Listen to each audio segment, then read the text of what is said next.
சித்திரை நிலவே அத்தையின் மகளே சென்றதை மறந்துவிடு.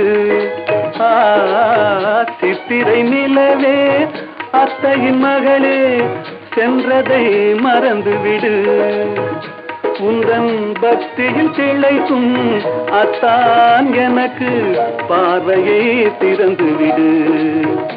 உந்தன் பக்தியில் திளைக்கும் அத்தான் எனக்கு பார்வையை திறந்துவிடு. நிலவுக்கு என் மேல் என்னடி கோபம் நெருப்பாய் எரிகிறது. இந்த மலருக்கு என் மேல் என்னடி கோபம் முள்ளாய் மாறியது.